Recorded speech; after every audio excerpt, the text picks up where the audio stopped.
Thanks again for joining me today. We are going to read another story out of Le Grand Livre des plus belles histoires, which is a book I read as a little kid. Today I'm going to read out to you Blanche-Neige et les Sept Nains, Snow White and the Seven Dwarfs. It's by the brother Grimm. We all know the tale, and this one is illustrated by Richard Hook. Blanche-Neige, White Snow, Snow White, and the Seven Dwarfs. Sept nains dwarfs.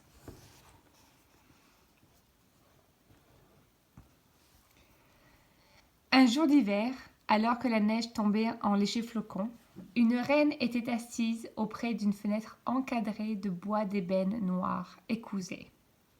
She was sewing. Coudre, sewing. Elle se piqua le doigt, et 3 gouttes de sang rouge tombèrent sur l'ébène noir du rebord de la fenêtre et sur la neige blanche. En voyant cela, elle pensa « Ah, comme je voudrais avoir une petite fille à la peau blanche comme la neige, aux lèvres rouges comme le sang et aux cheveux noirs comme l'ébène. » Son vœu fut exaucé. Elle mit au monde une petite fille au teint blanc comme neige, aux lèvres rouges comme le sang, à la chevelure noire comme le bois d'ébène. On la nomma Blanche-Neige. Or, peu de temps après lui avoir donné le jour, sa mère mourut. Le roi, son père, fut très malheureux. Pourtant, quelques mois après, il se remaria. Sa nouvelle femme était belle comme le jour, mais elle était hautaine et sans cœur et si orgueilleuse qu'elle ne supportait pas qu'une femme puisse être plus belle qu'elle. Elle avait un miroir magique auquel, chaque soir, elle demandait « Petit miroir, miroir chéri, quelle est la plus belle de tout le pays ?» Et le miroir lui répondit chaque fois «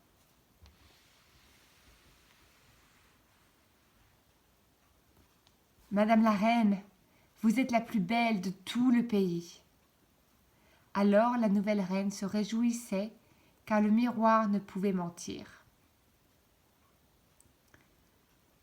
Cependant les années passaient et Blanche-Neige embellissait de jour en jour. Quand elle eut 7 ans, when she was 7 years old, elle était aussi belle que la lumière du jour et plus belle que la reine elle-même. Un jour, la reine demanda au miroir « Petit miroir, miroir chéri, quelle est la plus belle de tout le pays ?» Et le miroir lui répondit « Madame la reine, vous êtes très belle, mais Blanche-Neige est 10 000 fois plus jolie. » Alors la reine prit peur et devint verte et jaune de jalousie. Elle décida de se débarrasser tout de suite de sa belle-fille. Elle fit venir un chasseur et lui dit « Emmène Blanche-Neige dans la forêt et tue-la. Puis arrache-lui le cœur et apporte-le-moi pour que je sache que tu as obéi à mes ordres. » Pâle et tremblant, l'homme alla chercher Blanche-Neige. Il la prit par la main et l'emmena au plus profond de la forêt. Arrivé là, il tira son couteau pour tuer la fillette, mais lorsqu'il regarda son teint blanc comme neige, ses lèvres rouges comme le sang et ses cheveux noirs comme l'ébène, il s'écria « Que les bêtes sauvages te tuent, moi, je ne peux pas !» Et il se sauva, la laissant toute seule dans la forêt.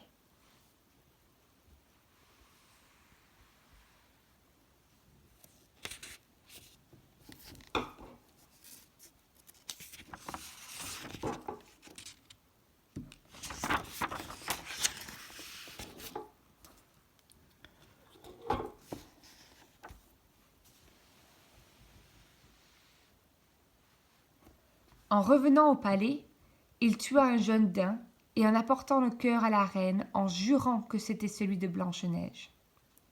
Blanche-Neige Abandonnée, erra dans la forêt, effrayée par l'obscurité, épouvantée par les bruits inconnus.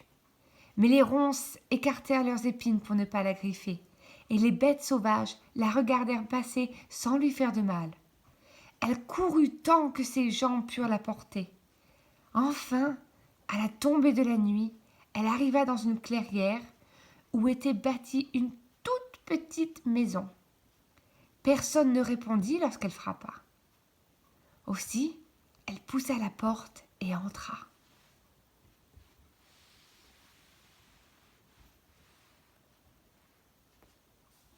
Dans la maison, tout était minuscule, mais très mignon et très propre. Il y avait une nappe blanche sur la table et le couvert était prêt pour le dîner, avec 7 petites assiettes, chacune avec sa petite cuillère, puis 7 petits couteaux et fourchettes et 7 petits gobelets. 7 petits lits étaient placés les uns à côté des autres contre le mur. Blanche-Neige, qui avait faim et soif, mangea un peu dans chaque assiette et but chaque petit gobelet. Puis elle essaya les lits, mais l'un était trop long, l'autre trop court. Enfin, le 7e fut à sa taille, et elle s'y endormit.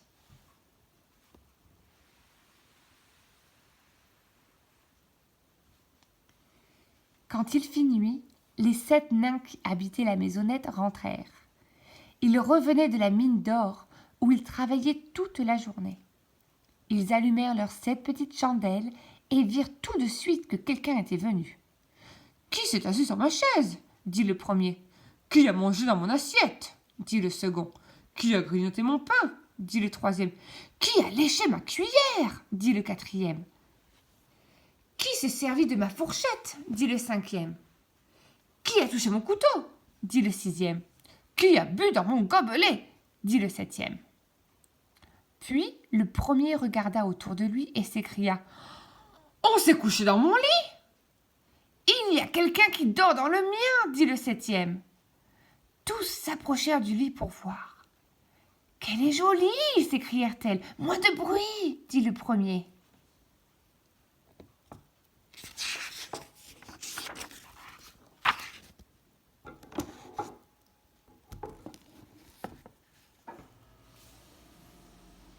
« Éteignez les lumières !» dit le second.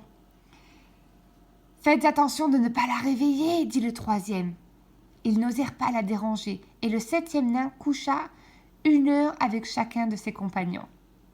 Au matin, Blanche-Neige fut prise de peur en voyant les 7 nains, mais ils se montrèrent très gentils. Elle leur raconta ce qui lui était arrivé. Les nains l'invitèrent à rester chez eux aussi longtemps qu'elle le voulait. « Si tu veux t'occuper de notre ménage, faire la cuisine, les lits, la lessive, coudre et tricoter, tu ne manqueras de rien. » Mais les nains lui recommandèrent aussi de n'ouvrir à personne quand elle était seule. Blanche-Neige resta donc habiter avec les nains. Elle faisait le ménage et tenait la petite maison bien propre. Elle était très heureuse et avait vite oublié ses malheurs.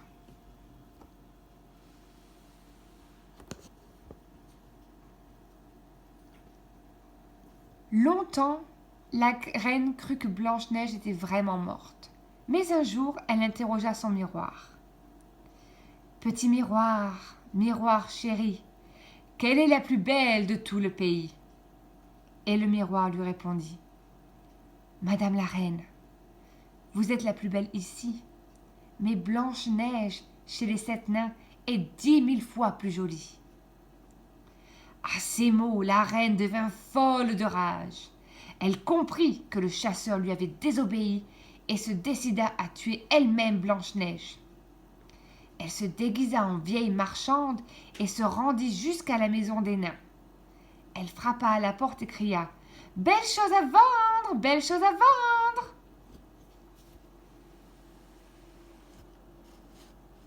Blanche-Neige oublia complètement les recommandations des nains. Elle laissa entrer la vieille et acheta un joli lacet. « Oh, mon enfant, comme ton corselet est mal lacé, laisse-moi t'aider, » lui dit la reine. La vieille entra, serra si fort le lacet que Blanche-Neige tomba évanouie. Quand les nains rentrèrent, ils trouvèrent Blanche-Neige étendue par terre et pâle comme la mort. « De l'eau froide !» cria le premier nain. « De l'air !» demanda le second. « Desserrez son corselet !» lui dit le troisième. Dès qu'ils eurent coupé le lacet, Blanche-Neige se remit à respirer. Quand les nains apprirent ce qui s'était passé, ils lui dirent « La reine a appris que tu étais ici. Surtout, n'ouvre plus jamais la porte. »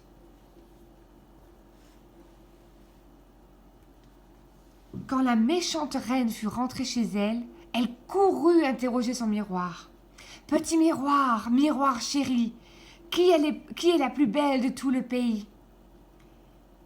Et le miroir lui répondit « Madame la reine, vous êtes la plus belle ici, mais Blanche-Neige, chez les 7 nains, est 10 000 fois plus jolie. » La reine devint rouge de colère.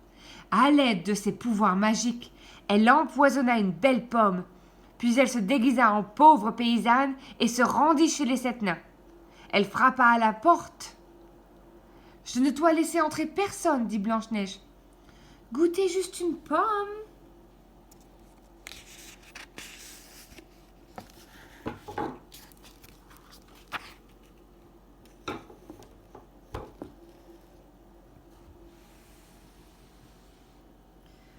Blanche-Neige prit la pomme et en croqua un bout.